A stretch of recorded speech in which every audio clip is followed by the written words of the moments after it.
In Rhodesia, the talking has stopped, but the fighting continues. These are men of Rhodesia's light infantry. They've been landed by helicopter somewhere along the eastern border. Their target, 30 guerrillas, who are reported hiding in the area.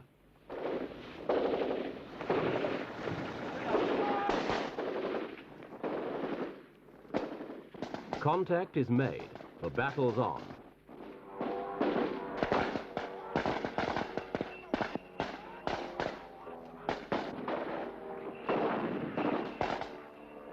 Air support makes all the difference for the government troops. At the end of the encounter, 6 guerrillas lie dead, 3 Rhodesians are wounded. In 4 years of war, the government claims it's killed over 3,000 guerrillas for the loss of around 250 of its own men.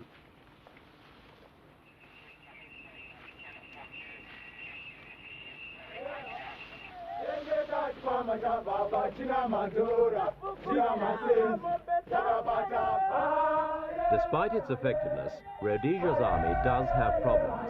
The main one's the lack of white manpower. So black Rhodesians are now playing an increasingly important part. Black troops make up half Rhodesia's regular army, and they're all volunteers.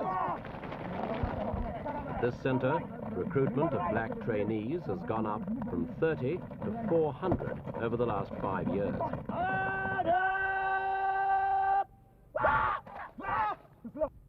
These men earn twice the average African wage, and as volunteers, they even get slightly more than white conscripts. But since black unemployment is high, even the government admits their motives may have more to do with money than the cause.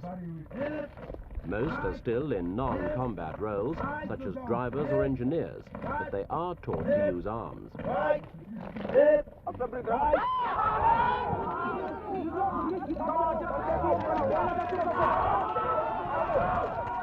Training like this could be useful to the guerrillas, so black recruits are never dismissed, even if they're not up to standard. At the moment, all of them go to considerable lengths to prove themselves.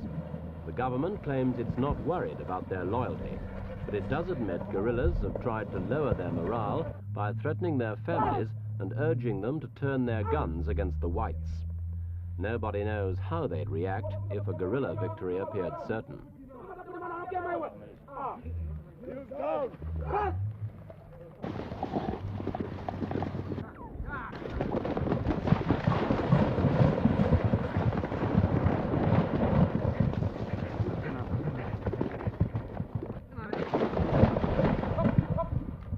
Those white troops Rhodesia has got have to be made as effective as possible.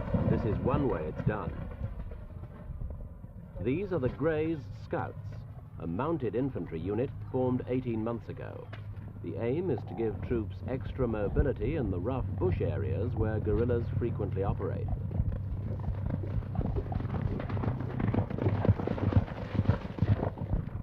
The unit is named after George Grey, who led a mounted force during the Matabele rebellion at the end of the last century. Many of their tactics are in fact similar to those used in the Boer War.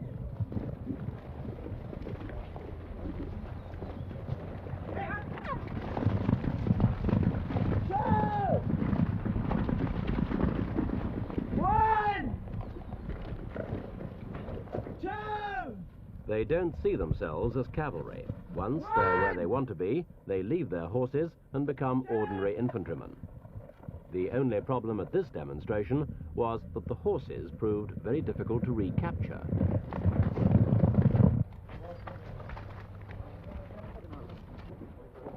This is a voluntary unit which appeals to men who know and love horses.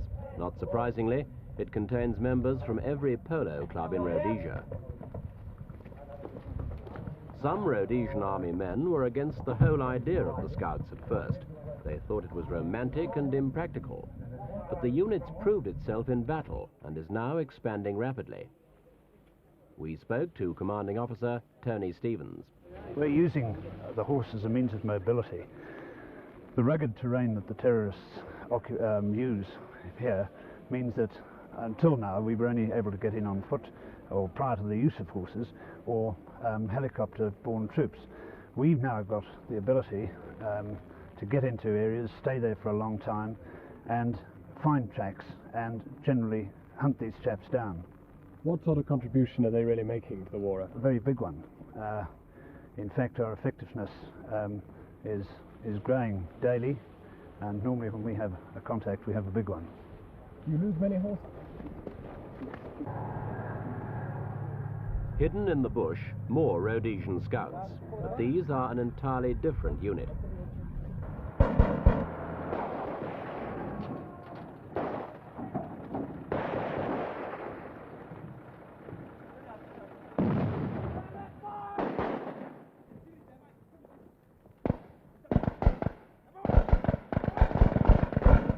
Anti-ambush drill, the conventional way to train soldiers. But these men aren't conventional soldiers, and their training goes well beyond this. For these are the much-feared elite corps known as the Selous Scouts. If the Rhodesian army has a secret weapon, then they are it. Standards are high, and so is the failure rate. 85% drop out after training like this.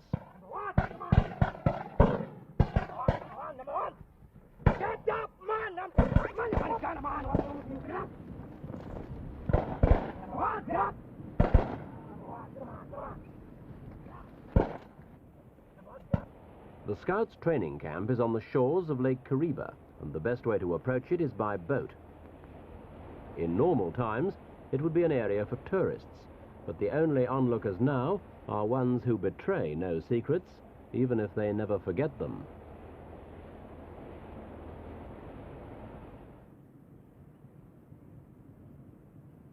The Scouts were formed 3 years ago, when it became obvious that the army needed more expert trackers to cope with the guerrilla raids coming across the borders. Like the Greys Scouts, they use horses for greater mobility.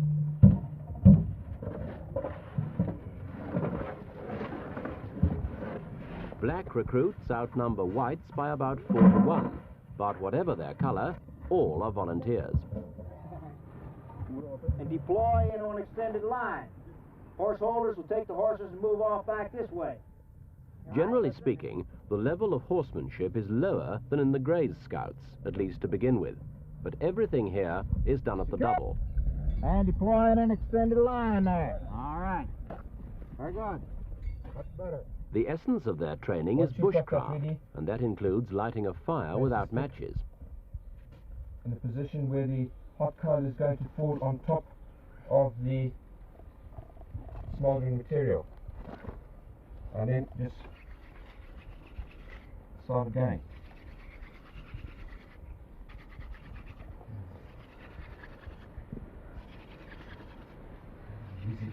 Easy to explain, not always easy to do, even for an expert. The problem in this case was tinder material, elephant dung, that was still wet.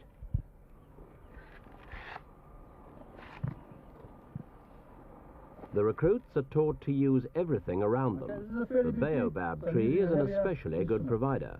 All you need is an axe.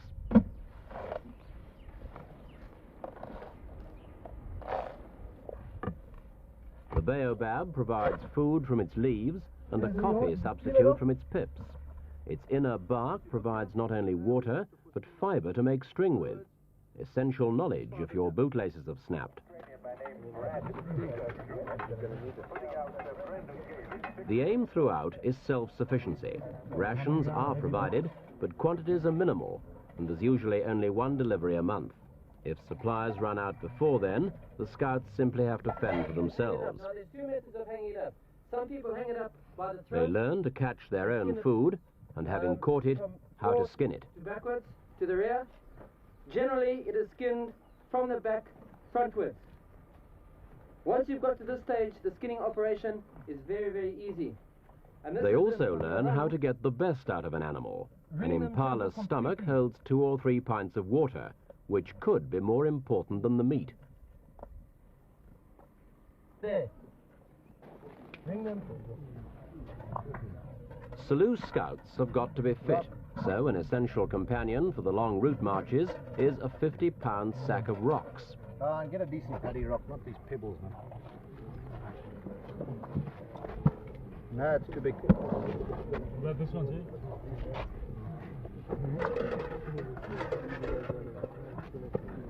Right 50, visa.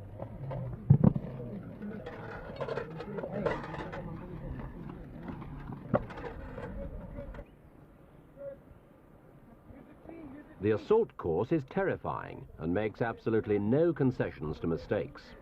This sagging rope stretched between two trees takes the men over a 40-foot ravine.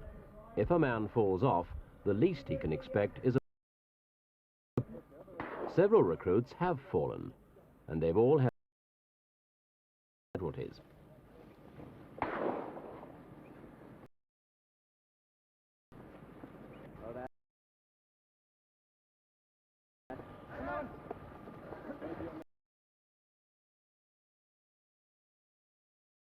Course. Personal height implies a desire for comfort, but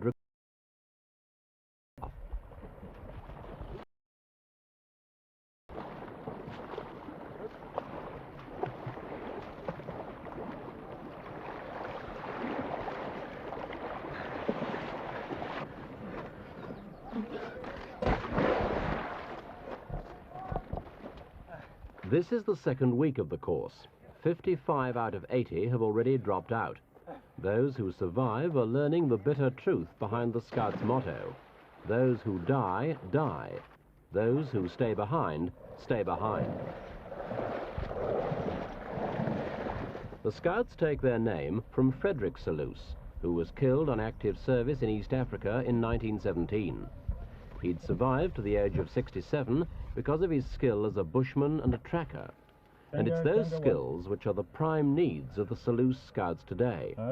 For no matter how well a recruit has done in the fitness tests, if he shows no natural ability as a tracker, then he's out of the course. Due south, Roger. Roger D.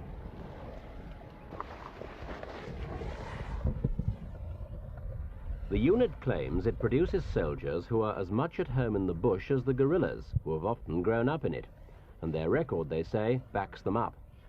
In 3 years, they claim to have killed over 1,200 guerrillas for the loss of only 10 men. They are the most decorated unit in the Rhodesian army. Roger, at this stage, the numbers we estimate to 4 to 5. The direction is still due south. Other than that, we have no more information for you. Can we continue the follow-up? Until now, the Scouts have been surrounded with utmost secrecy. It's a court-martial offence for a Rhodesian Army regular even to talk about anything they do. This is the first time they've even taken the wraps off, and the first time their commanding officer, Major Reed Daly, has talked about them on film. Well, essentially, we like a well-trained conventional soldier to start with. We like a mature chap. We like chaps from about 23, 24 onwards. He must be a volunteer. This is very important to us. And he must pass his selection course, which you have seen part of. It's fairly stringent. He then will do a bush orientation course, and we will test him to see whether he has the natural abilities to make a tracker. If he... he could be a real Superman, but if he hasn't got the natural ability that one requires for a tracker, then this chap will not serve with us, because tracking is a natural thing. We merely develop these qualities which he has inherently. There's a lot of mystery about the Selous Scouts, a lot of mystique about it. I mean, do you consider yourself as an elite crack unit? I don't like this term elite and crack, quite frankly, because I think it puts the soldiers into the wrong psychological frame of mind. I like to think of us being efficient at our job and good soldiers. That's my sort of outlook, and this is the outlook I encourage our chaps to have. You put The main reason the Scouts are now facing publicity was the killing in February of 7 Roman Catholic missionaries. It was a brutal and apparently senseless killing that shocked blacks and whites alike. Black guerrillas were blamed at first, but there have since been whispered allegations that the Scouts had done it to whip up hatred against the guerrillas. It wasn't a charge the Scouts could suffer in silence. Initially we treated this as a joke, it was quite a laugh, but it's sort of developed, and it is pretty obvious now that the opposition are using the fact that we do not like publicity, which I will come on to just now. They're using this as a gimmick to explain their own brutalities, but certainly we don't indulge in this. We are soldiers, good, well-disciplined soldiers. We would not indulge in this sort of thing. But you're very individualistic soldiers, and they move out and spend a lot of time on their own. Is there absolutely, totally convinced there's no chance that some of them could do something like this? Absolutely no chance. In any case, you know, we move in multiracial groups always. And, you know, people talk about dressing up as tours and so forth and so on. Well, as I've outlined to you just before, it's absolutely impossible for a European to pass off as an African, not in Africa. They'd recognize him no matter whether he painted himself pink, black or blue. They'd recognize him as a European by his very mannerisms at 200 yards.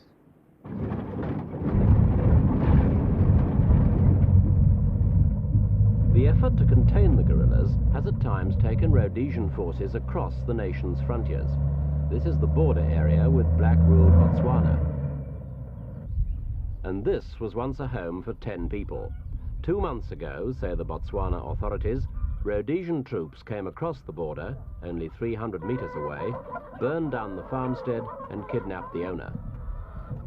According to the Botswana police, who now patrol the border, it's a deliberate attempt by Rhodesia to depopulate the area in the hope of denying refuge to guerrillas. The Rhodesians deny this, but they have admitted crossing the border in hot pursuit of guerrillas. Botswana, meanwhile, insists it's not allowing guerrillas to operate freely from its territory.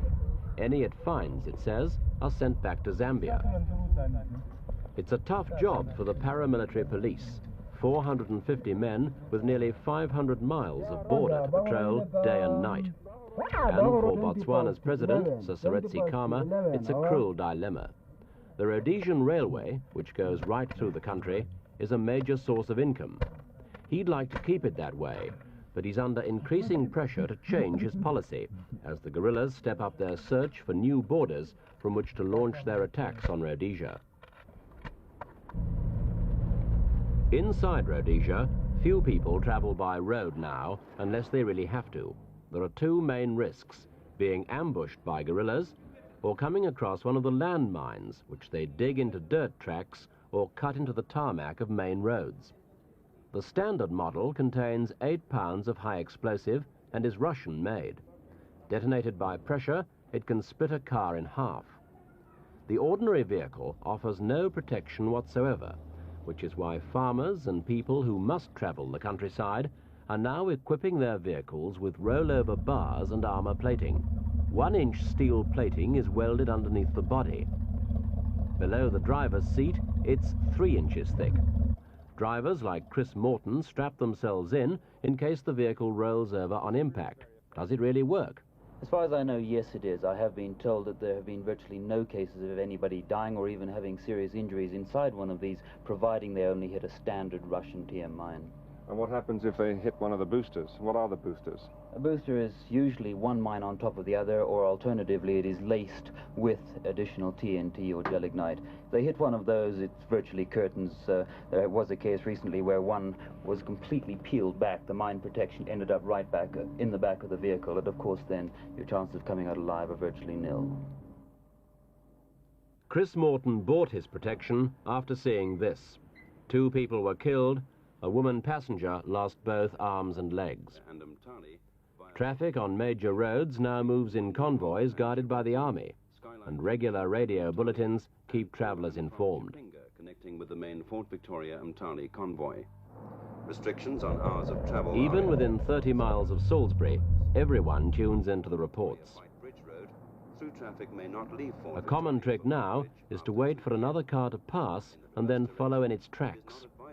It's just one of several ways in which the war is getting through to ordinary Rhodesians.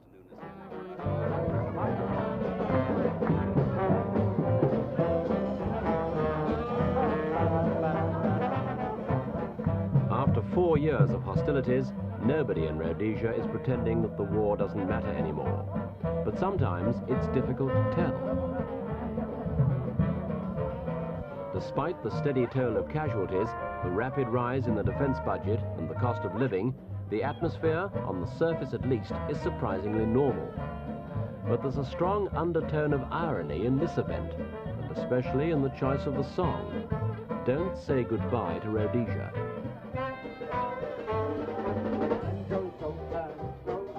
The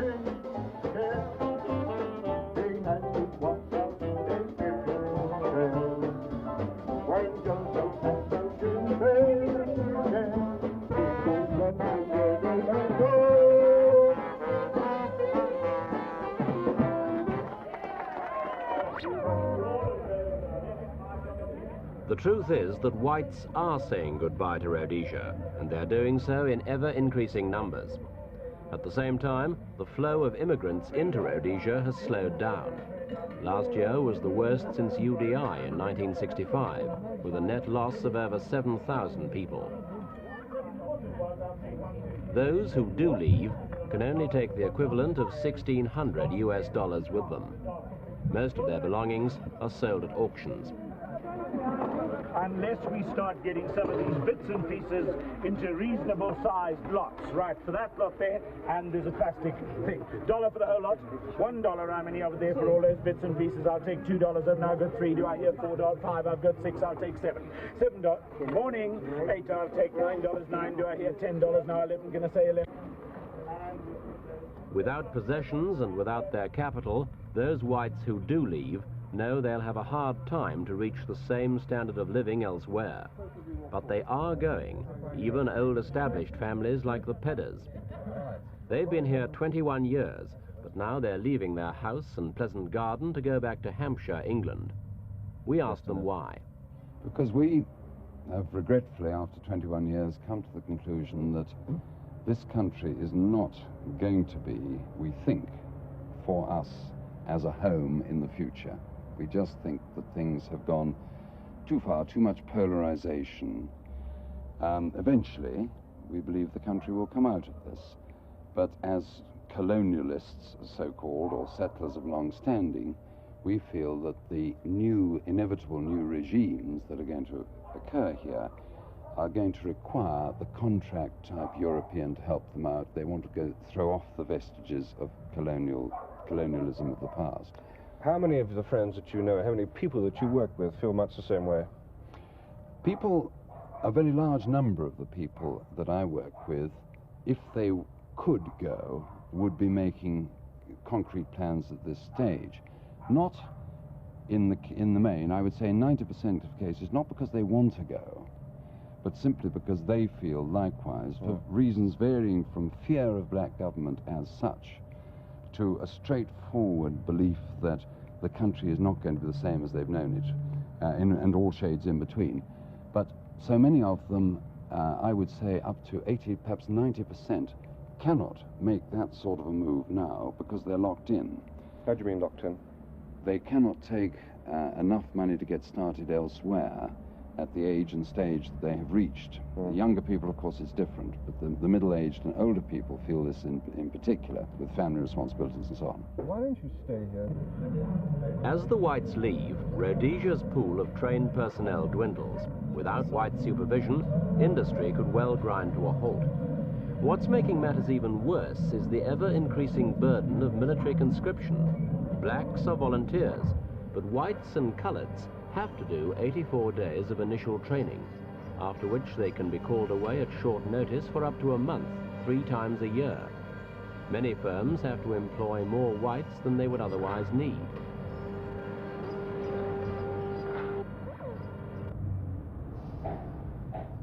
For small businesses, the burden is often intolerable. The case of Rod Well is fairly typical. At the age of 32, he's one of Rhodesia's most highly skilled car mechanics. He's been running this garage for 6 years, and it's now a good business, with a turnover of around 4,000 Rhodesian dollars a month. That's over $6,500 US. Working with him is Alex Batt, who's just qualified after a 5-year apprenticeship. Like Rod, he's liable for call-up, and the combined effect of their enforced absences has made it impossible to continue. Alex is going to Britain, and Rod has sold the business in order to work for someone else. Yes, because, well, in our trades, you're trying to book so many days ahead. It means you can no longer say to a customer, right, you know, come in next Monday or whatever it is, because you don't know what you're going to be doing. You can be phoned up to take a truck out somewhere in the bush and so on and so forth. Do you find all this rather a strain?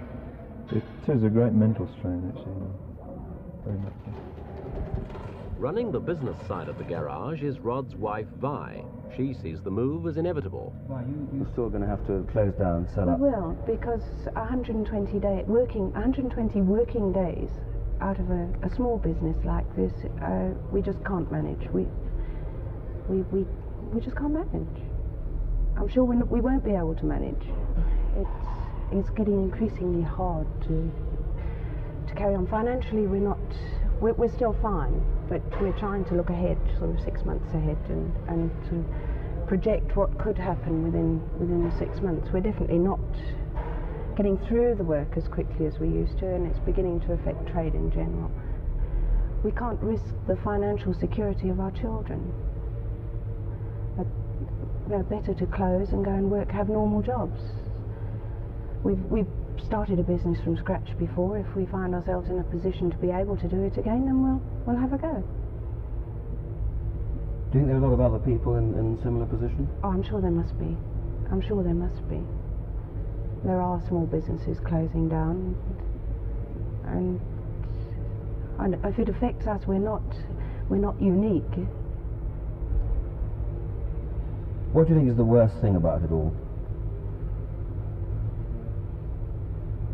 I think the worst thing about it all is not knowing where it's all going to end.